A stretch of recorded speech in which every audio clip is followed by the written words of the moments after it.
দেবযানীর খাই খাই হেসেলে আপনাদের সকলকে স্বাগত জানাই। আজ আমি বানিয়ে দেখাবো আমের আচার।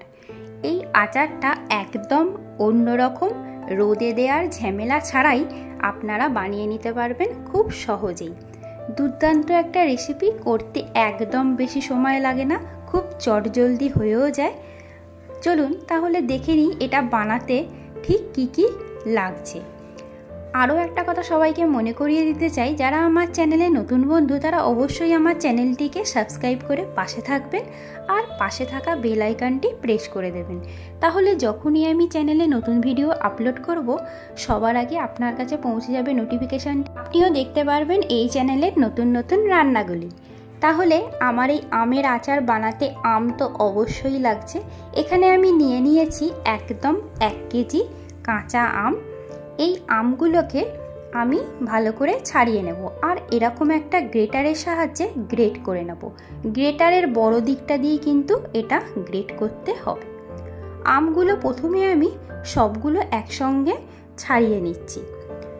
এই আমগুলো ছাড়াতে ছাড়াতে সবাইকে আরও একটা কথা মনে করিয়ে দেব, যারা আমার চ্যানেলে প্রথম থেকে আছেন তাদেরকেও অসংখ্য ধন্যবাদ জানাই আমার চ্যানেলে প্রথম থেকে থাকার জন্য। আমার আমগুলো সব ছাড়ানো হয়েও গেছে, আমি এবার আমগুলোকে গ্রেট করে নিচ্ছি। এই মোটা দিকটা দিয়ে কিন্তু গ্রেট করতে হবে। আমার সমস্ত আম গ্রেট করা হয়েও গেছে। এইবার যেটা আমি করব সেটা দেখাবো। সমস্ত আমটাকে গ্রেট করে নেওয়ার পর আমি এখানে দিয়ে দিচ্ছি 700 গ্রাম চিনি। 700 গ্রাম চিনি এখানে দিচ্ছি একটাই কারণে, যেহেতু আমার আমটা একটু কমই টক। আপনারা আপনাদের আমটা টক অনুযায়ী চিনির পরিমাণটা বাড়াতে বা কমাতে পারেন। এবার কিছুই করব না, এই চিনিটা দিয়ে আমটাকে খুব ভালো করে মেখে নেব। আরও একটা কথা এখানে ভালো করে মনে করিয়ে দিতে চাই, আম কিন্তু কাটার পর একদম ধোয়া যাবে না। আমটা ধুয়েই তারপর কিন্তু গ্রেট করে নিতে হবে, যাতে করে লক্ষ্য রাখতে হবে আমের মধ্যে যেন একটুও জল না থাকে। এবার আমি এই চিনিটা খুব ভালো করে আমের সঙ্গে মিশিয়ে দেব। খুব ভালো করে এটা মিশিয়ে দেওয়ার পর আমি আধ ঘন্টা এটাকে ঢাকা দিয়ে রেখে দেব। 30 মিনিট আমি এটাকে ঢাকা দিয়ে রেখে দিচ্ছি। এবার এটাকে ঢাকা দিয়ে আমি রেখে দেব 30 মিনিট। আমি এখানে একটা মশলা বানিয়ে নেব, তার জন্য দিয়ে দিলাম 1 চা চামচ জিরে আর 4টে শুকনো লঙ্কা। এটাকে খুব ভালো করে গরম করে নেব, দিয়ে এটাকে মিক্সিতে ঘুরিয়ে নেব। এই মশলাটা আমি এখানে তৈরি করে নিচ্ছি। আমার অলরেডি আধ ঘন্টা হয়েও গেছে। এবার আমি দেখব আমটা ঠিক কী পর্যায়ে এসেছে।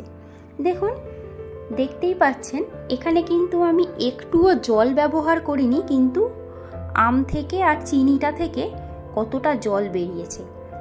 এবার এটা খুব ভালো করেই দেখতে পাচ্ছেন মিশে গেছে, চিনি আর আম খুব সুন্দর করে মিশে গেছে। এবার আমি কড়াইটা গ্যাসে বসিয়ে দিয়েছি। এবার আমি কড়াইয়ের মধ্যে এই পুরো মিশ্রণটা দিয়ে দেব।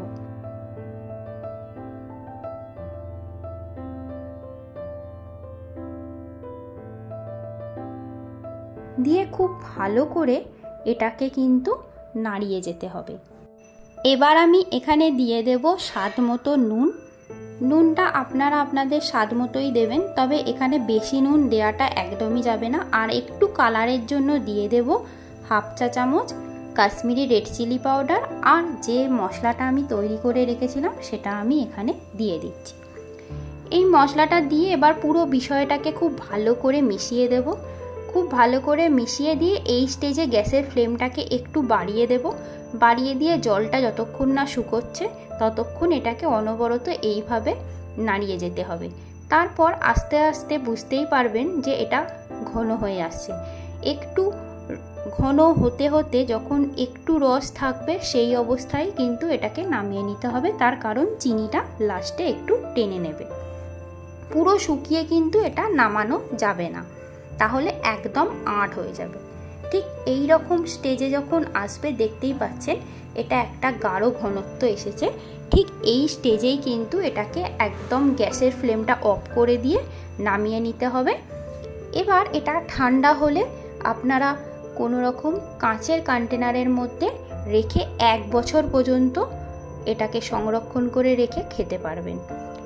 এই আচারটার এটাই হলো বিশেষত্ব, একদম কোনো রকম রোদে না দিয়েই কিন্তু খুব চটজলদি বানিয়ে নেওয়া যায়।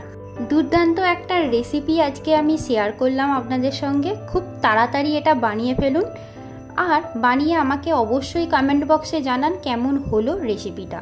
অবশ্যই আপনারা বানান, খান, আর দেখতে থাকুন দেবযানীর খাই খাই হেসেল ইউটিউব চ্যানেল, দেবযানীর খাই খাই হেসেল ফেসবুক পেজ। ওয়াও, কালারটা কি দুর্দান্ত এসেছে তাই না? একদম, আর খেতেও অসাধারণ হয়। তাই বলছি, আর দেরি না করে চটপট বানিয়ে ফেলুন।